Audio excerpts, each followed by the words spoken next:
Weird, Mass hasn't moved. So If the you battle come drains out you? of it, you can't necessarily always go back into it. No, Mass has just move like a teensy bit like south while making sure you're inside the radius of Caranthel. Now I can. Yep. Now I can loudly announce to my enemies that I'm ambushing. Okay,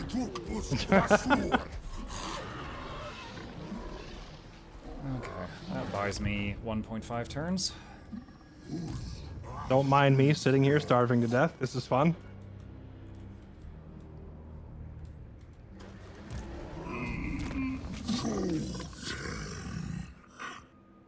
If I force him out of ambush stance, he cannot go back into it, correct? You can't use a cheese lord to do it. Why the hell not? No, well, no, I talked about that potentially going in the rulebook, but we never came to an agreement on it. Okay. We never came to an we never came to we never came to an agreement on it. So I wouldn't say. Yeah, no, I mean if you run an army in and trigger the ambush, then by all means.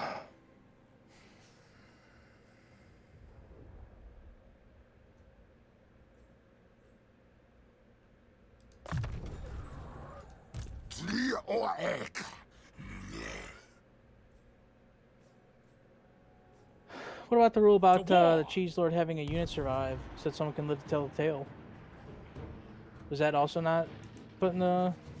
Mitch, can I auto this? Yeah. This is the sending solo lords into counter ambushes is the exact same thing that I was trying to deal with before, but I kept getting pushback from people who saying, well, then the army could just go straight back into ambush and sit there forever, and so like I don't know what you. Well, I just feel like not being able to move it in camp stance is irrelevant if we can use cheese lords anyway. I have a question, and I don't think we have a rule against this, so this is truly just a question, not an accusation or anything like that. Should, if we are agreeing on auto battle, like when I agreed to the auto battle, there was not a seduce thing there. I clicked the auto battle button, then he seduced something and hit auto battle, and then a unit was deleted. I thought I wasn't. Well, actually, you Fairlight, you lost a cannon there. I thought we weren't losing anything. He took my cannon. So that cannon appeared over there after I hit auto battle, and I was locked in. Yeah, you know, honestly, I'm kind of over it. I'm starting to lose my patience with this. Like, can you guys just fight? Do you have to like Mitch? You're playing the game like someone has drawn a line on the ground and said you can't step over this line. So you put your toes right up to it. You reach over, you slap the other person in the face, and then you sit there smugly grinning at them. And I'm honestly just like I'm losing my motivation to keep playing this campaign. If you guys are gonna keep playing this way, like seducing the unit after we agreed to auto right there was just straight scummy. And I did not try and seduce it after we had agreed to auto. That was not in my head. My head was I was always going to seduce a unit. I had to pick which one. I think seducing anything at all when you send in the cheese lords to stop an ambush is insane. Like he sent in a cheese lord to pop the ambush so he can lightning strike you and kill the unit for free. I don't want to have to play referee every turn. I would like it if you guys could just play the game, but I don't know. I feel like I'm getting stressed out to the point now where I just like might need to take the rest of the night off because this is frying my brain. Getting hit with, can I exploit this? Can I cheese this? Can I split this hair? Can I skirt this rule every single turn for the past 6 hours? Is like, I just want to play some fun Warhammer, and it feels like I can't do that with this group.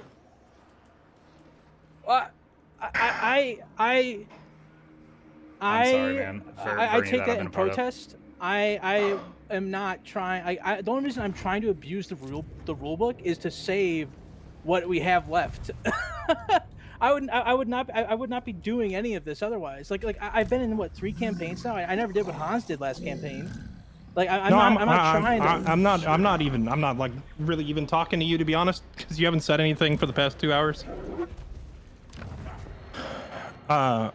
It's just that like it's just people do something abusive. So I try to establish a rule to prevent it. And then as soon as I establish the rule, people are like standing right on that line saying, okay, well, how can I cheese this? And so then I have to escalate the rule up again. And then people move forward and they're like, okay, well, can I abuse that? and I'm getting tired of just having to continue shifting the rules, and I'm starting to think it's not the rules, it's a mentality issue with this, like, I don't know. This is like some of the sweatiest tryhard crap. I just want to run big armies at each other and fight. So yeah, a question to see if there was anything I could have done differently there. When I clicked auto, and then I realized what he was doing, was there a way that I could have undid it? Because I didn't obviously see one. Can you undo it? You could wait for him to seduce before you hit auto. So we have a save that was not long ago. Y'all quick saved right before coming back into voice. I don't think we need to reload. I'm happy to go back to that not seduce and just die. We don't need to reload a save. It's not even the canon that's the problem. It's the ambushing was getting abused in the last campaign, so I had to set up all these new rules. And as soon as I set up all these new rules, you're immediately like suicide bombing solo Lord Cheese in here, which is just so freaking stupid. Because now I'm gonna have to make a rule about, oh well, if there's no survivors, then the ambush can stay, or something like that. Because obviously ambushes become quite useless if you can just send a Lord in and knock them out of it every turn for free. I mean, I had to disband units in that Lord, and that Lord had to be recruited not this turn, but previously to be able to move. You real disbanded. quick, I do need to intervene in this, Jesse. Like, yeah, I understand your frustration, but like Mitch has, like, it's on very much both sides. It's like, I get these different things, and this is also why I was trying so hard like 5 turns ago to get you guys to stop, because I saw all of this coming. You can't like, there's a lot of these things where it's like you can't expect him not to do it, because you guys are not only going straight through his capital, but he's playing Nakari. Of course, like, units are gonna get seduced and stuff, so that's going to happen. Like what just happened, you can't, like, that's why I was trying so hard to stop this. Like, I get that you guys are frustrated and the reasons that you guys are frustrated, but it also goes both ways. Like, he definitely also has reasons to be just as frustrated because of everything that's happening. I'm not really seeing the both ways as much as you're making it sound out to be. I would probably need some examples, because I feel like I have ruled in Mitch's favor in almost every single scenario so far, including the one where he blundered his own unit and messed up his own manifestation, and we could have screwed him for that. And instead I was like, yeah, okay, we'll just wait and let him move back next turn. But like for every inch I give, a mile is taken, and it's starting to get under my skin a little bit. Also, the idea, to respond to what you just said about, we could just stop and leave. I don't. That's not really possible for Mukluk to simply leave at this point, because he's been crippled out of the campaign. His only way to stay relevant is to sit on this island and do as much damage as possible, or try to keep himself in the game that way. If he just like tries to pack up and leave, then he might as well just leave the campaign, because he won't have an economy, he won't have any armies. He'll be like starting nearly from scratch at turn 40. I mean, I'm talking about like the frustrations, like that. Like it's not just like a matter of what's happening now. Like it's a whole chain of events that started literally from the beginning. Like it's not as simple of what's happening right now. It was a lot of making it to be as if it's just on him right now, because even though you guys are frustrated in this moment, the long term of everything does matter. Like everything isn't on him, and that's why I'm intervening. Sure. Because the way that all of that was said was as if it's on him, and it can't be said that way. I agree that it didn't just start like this turn 100%. It's kind of been like an ongoing boiling point, and with these campaigns you spend like days building up to a confrontation, so obviously the time you've invested, like everybody is invested in their stuff, because you spent 6 hours the day before building it up. No one wants to just lose it right away. But as far as like abusive stuff or whatever, I would have to ask you for an example of something that Mukluk or I even did that constitutes cheese or abuse, because I feel like I've been extremely generous in every encounter. Well, it's not. Well, I mean, there's like the long strain of it. Like I said, you guys kind of set him up in a way where he had to prepare for everything that's currently happening. Because, like I said, before the campaign even started, you guys announced that what you're currently doing was what you were going to do. So he had to prepare for it the way that he prepared for it. Okay, and I would like to point out that I don't think any of us complained about any. It's like. I could care less about. I already said out loud that I don't care about the cults. Like, I think that's fine. That's using a faction mechanic. I don't mind about that at all.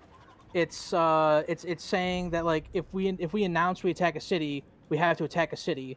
Is something Mitch said last turn when like he messed up and wasn't like no moderation punishment was put out or anything like that. And then we've got Cheese Lord into what's it called, into seducing a unit. We've got Fairlight, whose army is not reinforcing Lothern, and he still tries to seduce units out of it, which then bugs the game. Like, what have we done that is anywhere near any of those things? I don't want to appear biased, but I have to agree with Bomgis. Like, I can't think of a single thing I've done this campaign that like calls my own like following the rules or whatever into question. Like, I don't think that this seduction thing should be called cheese because he's playing the mechanics of his faction, though. He was like talking about when Fairlight was I'm trying talking to leave about the battle, seducing and the then he cannon by seduced the other sending guy. a cheese or to the ambush. That's it. He was referring to the moment when Fairlight got accidentally pulled into a battle and was trying to leave, and then he tried to seduce the army anyway, even though he wasn't involved, and then it crashed the game. Like that's the moment he was talking about. I had honestly thought. Yeah, but that I if it remember wasn't that supposed to ending work, in a it way would've where pulled it back on. refreshed, and Mitch said that he could no longer see the army, so that didn't actually happen. All right, listen up, people. Okay, so I guess we just forget about it? No, we don't forget about it. But it can't be like it didn't happen. The conversation happened. He said he wasn't going to do it, and then he saved and said it wasn't there anyways. It's not like it ended with him doing it. The conversation at that point ended with him saying, "Okay, yeah, that's fair. I'm not going to do it." And then it reloaded and got rid of it anyways. But he still said he wasn't going to do it. Right. So our start time, or sorry, our end time every night is 10 p.m. anyway. It's 9:30 right now. So I'm going to call it early because I'm a little stressed out from having to play referee every single turn for the past 4 hours as people keep skirting around, getting as close as they possibly can to breaking the rules without actually breaking the rules. And that's just not an experience that I need to continue anymore today. We can talk about this like adults off the air. We can use our group comms. We can talk this over later, but I am signing off for the day. If you guys all want to continue this campaign, we can reconvene and talk about it tomorrow, but there needs to be like a real conversation about like the mentality going in here, where so far in all of these campaigns, I've come into them with saying, hey, let's get some big armies, let's have some fun, let's play some Warhammer. I do not want to deal with sweaty, try-hard, like annoying exploitative cheese where you're getting as close to breaking the rule as you possibly can every turn. And I'm not going to deal with that. I will just bow out of the campaign if I have to deal with that. So either like people can adjust their mentality to just play the game normally, or I will just put a new group together and I'll go play Warhammer with people who know how to have fun instead. Okay? So if anybody like wants to give me their 2 cents, you can do so privately on Discord, or you can use the group chat and we can talk it over like adults there. But I'm not going to keep airing the rest of this on stream because this, like, there's no benefit to this. So I'm making a save here. And I'm going to go play something else, and we can maybe take a little bit of time for everybody to cool off, and we can talk this over off the air after I'm off stream or whatever. Okay. I will say this. It's a competitive game and it's a tense atmosphere. I get that. I think every campaign we've done so far has had a certain amount of tension to it, so I don't want anybody in this group to feel like, this is my first campaign. hey, I don't know you what specifically happened in the past ruined it, because that's not the case. I feel like I've had to stop and put my foot down multiple times throughout these campaigns because people like have different ideas of what is fair. So, you know, I'm not mad at anybody. I just think at this point it sounds like we need to have a conversation, so we will do that later. Not on the air. Thank you all for playing. I appreciate your time. Appreciate you all joining us. Mukluk, thank you for like getting on early and staying up late to be part of this. Of all the campaigns for it to be your first, this one's probably been the weirdest because it's forced you into some oddball situations playing a faction you're not familiar with. I apologize that you got like kind of a rough entry to this when a lot of the previous campaigns have gone fairly smoothly. This one's been more. It's fine. This kind of stuff been happens a little in PvP games, and I'm not mad at anybody. I'm sorry, or I'm anything. kind of at the source of a lot of these problems. I'm happy to chat stuff out and try and find a middle ground. Mitch, I want you to know, like, I'm fine. I'm not mad at all. Like, I had kind of already been like, oh shoot, I'm in a bad spot. Like, I'm pinned against the wall right now. I that's why I was like, oh, do the Blaze of Glory thing, and then that was why I tried that. And honestly, like, I've never fought something with the Sword of Cain before, so I'm looking at you and I'm just like, Jesus, that looks powerful. And that's why I didn't take you up on the one-on-one offer, because I was like, I don't think I could beat him. So Yeah, taking anyone up on a one-on-one when they have the Sword of Cain would be stupid. You got to 2v1 that thing to get it away right, from and then them. of course it was smart of him to not take the 1v2 1v3 because that would be dumb for him to do that, of course. So, but yeah, I totally understood a few turns ago. I was like, man, I'm probably dead. And then this turn, Skaven and Undead Pirates and Dark Elves showed up at the same time. So it's just like my starting area, which was already very squished by Frozen Climate and Fairlight, is just Swiss cheese right now. Yeah. But yeah, I'm not mad at anyone. There was a few moments where you did that toe the line thing, but you know, I get it. It's a PvP game.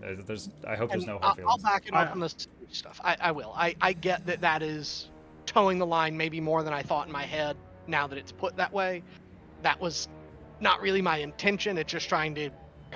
I feel like I'm in a 2v1 and I have to try and use my faction to the best of. You're right, because the others are far away. Like I got forced into you, and then Fairlight backed me up, and then you were forced to defend yourself as best as you could. I feel like where that is towing the line, and I'll just back off of that. I'm not gonna argue that one. I get that. That's. You know what? Maybe to try to dissolve this tense atmosphere, kind of hopefully I could drag a funny story out of you guys. What made you guys make the rule where you have to like leave ambush, re-enter ambush? Who abused that? What happened?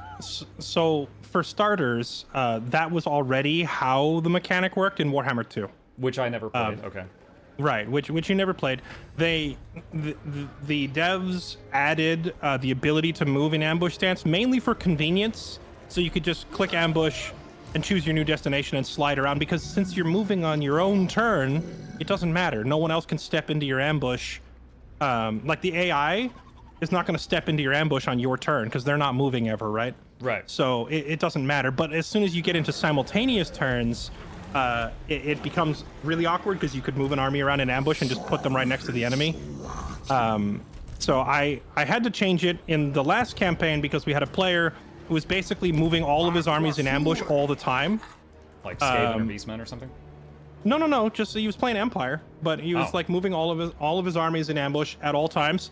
And then even when they would get detected, he was trying to put them straight back into ambush right away. And I had to point out, hey, the rules say you got to wait at least one turn. And while him being in ambush all the time as he moved around doesn't necessarily break the game or ruin the game, it definitely stalled it out because no one could move anywhere without fear of stepping in an ambush. And the only response we had was to put all of our armies into ambush stance and slide around. So we just had two factions of invisible armies sliding around the map. And I said, this is actually stupid. So we're going back to Warhammer 2 style, where you got to pack up, move to your destination, and set up the ambush as it should be. Gotcha, that makes sense. The biggest difference that makes balance-wise is that in a single-player game and in Warhammer 2, the AI doesn't, quote, see you move, right? So if you move an army to a spot and then go into ambush, the AI acts as though they never saw it. Against players, if they actively watch you move to a spot and then go in ambush, they know. So, like, you know, it's a little bit different. But this was the best solution I could find. Now, as soon as I put this rule into place, people asked, well, what if we just run a dummy lord in and let that blow the ambush? And I said, well, if you sent one person into the jungle, they walk into an ambush, they die. Should that force the enemy out of ambush stance? Because they just killed some clown who ran in alone. Why would they not just stay in their ambush? But then when I said that, people said, okay, so they can sit there in ambush, kill your first army, stay there in ambush, kill your second army, stay there in ambush, just keep killing your army. And so, like, as much as I have tried to adapt this rule, I have never been able to make everybody happy, because every solution that I've suggested, someone has voiced some sort of complaint with it. I don't envy you. I get it. There's just so many factors in this game that trying to stop every single one that people finds annoying, it's impossible. Yeah, that, and I have learned that a lot of the other Warhammer lobby streamers also ban Lightning Strike entirely. Yeah, I could see that, because if you combine Lightning Strike with Sword of Cain, is there anything anybody can do? It's not about the sword. The sword's not the problem. It's more so like one of the counters to Lightning Strike, for example, would be going into ambush stance. So if you go into ambush stance, then he uses a dummy lord to deny your ambush. It becomes this like back and forth, just all this stupid crap where it's like, can you guys just not just move your two armies forward and fight each other, man? Like, I just want to see some Warhammer battles, not a game of 5D interdimensional chess from the future where you're trying to bait your opponent into stepping somewhere stupid, which has been my philosophy on all of these campaigns so far. But I understand where Mitch is coming from, that he's really having to sweat his ass off and abuse every little thing that he can because he's getting 1v2'd. The reason he's getting 1v2'd is because they put you on Mazdamundi on purpose. So, I feel compelled to help my teammates. So it's not like there's one guilty party here. I'm not holding any one person strictly responsible. That's all I was saying. It felt like it was turning into a dog pile on Mitch, and I didn't want that to be the end of the conversation. I don't want to dogpile Mitch, but I also don't have any examples of Muck abusing or cheesing the rules. It really seems to be quite one-sided. That is fair. I know that I am scraping at stuff and trying to pull anything together to survive because y'all have 3 armies over here. I will say, in like the campaign before this, where I was up against Lexi and Hans and Gibby, that when I ended up with like my back against the wall and I felt like I would really have to do some abusive, cheesy silliness to survive here, I just took the L and ended the campaign. So there's a certain point where a level of self-restraint is necessary, but I'm not going to tell somebody else they have to quit. I would just say, like, don't let winning the campaign be more important to me than just having fun and fair play. Like, if it's ruining other people's experiences, then obviously something's got to give, right? Yeah. Okay, that's enough for me. If you guys want to have any further conversation, you can hit me up in Discord. I'm gonna leave this call because I've had enough of this talk for once, and my audience probably wants to watch something that isn't just nerds arguing. So you guys can hit me up after, all right? I'll catch y'all later. All right, take care. Later, man. Yeah. I feel like the seduction stuff was the biggest problem there, and I'm happy to back off of that. I get where that's causing problems. Hey, once again, I like, this was my first game. I am having fun. I just felt like I'm having fun. I don't mind having to sweat it to survive here. I don't want to be ruining everybody's fun. Slaanesh does not have armies that can beat lizards, apparently. Like, also, the example that he gave as he was leaving wasn't necessarily a fair, because when he gave up, it was definitely at the end of the game. You giving up is you giving up your entire capital island, so that's not necessarily a fair. Yeah, I wasn't. This is because this is my first one. I have no idea what happened in y'all's past games, so I was just kind of like smiling and nodding for that. Yeah, I don't have anywhere to fall back because to my east is Bretonia. I literally am not allowed to set foot to my east. Yeah, the point that was referenced was at the end of the game, like it was already like turned 60, 70, and it was when we were on the OBJ. It's different from that because you guys are literally fighting on his homeland currently. So it's not as simple as the objective. It's if Mitch doesn't do what he's doing, then he's also out of the game. That's what this currently is the fight for who's out of the game. Yeah, I mean, my economy is cut by over 30% from all this so far. I have gone from making like 8K, I think, at my peak. I am now going to be losing money next turn. I was 2K at my peak, and I'm negative 3K now. Yeah, like. Yeah, I mean, it was a bunch of stuff. Like, you guys, you picked the lizard guy for me, and I was like, oh, I kind of know lizards. Yeah, I'm happy to do that because I kind of know that, And then I didn't know about climate. I didn't know that I'd be pinched between the Frozen Wasteland and Fairlight. And then at the beginning of the game, I didn't know what the sea route was, so I guess I could have gone west and wrapped around the world. I didn't know I could do that. And so I was like, all right, I have to go east and fight him. And I was just like, all right, it's a PvP game. I'll go east and fight him. It's whatever. I was thinking I would just like hit a few settlements and then just like run off. But I didn't realize they were triple my speed, and I just couldn't get away. And then it was just like snowballed out of control. And I think the burning stuff down in front of you just kind of. Yeah, at that point I was like locked. I was like, oh shoot, that is smart. I hate him. That was clever. I didn't think about that as an option. And I was like, okay, I'm all in now. I have to. I realized y'all took the inner path on the donut, and I own the gates, which are super strong fortresses to get out. And I was like, well, shit, if I burn the rest of the inside of the donut, Nakari can catch them. Yeah, it was a clever move. I didn't even consider that was an option. And I mean, you rolled up with 2 armies, and I thought that the one was going to come and mess around. I did not expect you to all in with Mazdamundi, so like I was pretty caught off guard by that. Yeah. And, so the end of the last session, you saw my one boat, and then my second boat was like 1 turn away, and then we've been talking about it in our private chat for the last on it since Yeah, then. yeah. And I was like, look, I can't go north, I can't go south. West will put me on the other side of the world, and I won't make it to Bretonia by turn 50 if I go west. I was like, I think I have to like just hit this guy, rack up a little bit of coin on my way there. And they agreed, so I was like, okay, I think this is the only option. And so I was like, all right, I'm gonna fake back with the one boat, go in with two boats, see what I could do. And then you saw me immediately, and I was like, well, element of surprise gone. Plus, I linked the picture in the wrong channel like a freaking idiot. Yeah, and I don't think you noticed my lord heading over to Skeggy for like a turn or two. I saw your the boat that was leaving your west coast and was pointed at Skeggy, and I was like, oh, he's coming over there. And my dinosaur army that I bought for freaking 9,000 gold, it was fighting the Skaven to the north, and I immediately started pulling it back.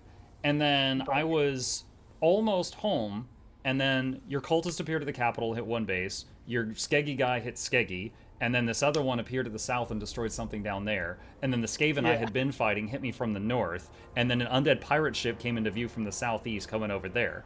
And then you destroyed a settlement I had on your island, which, you know, was right there by you. And so in one turn, I lost like 7 cities. Yeah. and then I was like, oh, dang, I have to go this way. And then all that stuff in front of me got razed to the ground. And I was like, well, okay. I have honestly been having a fun time with this.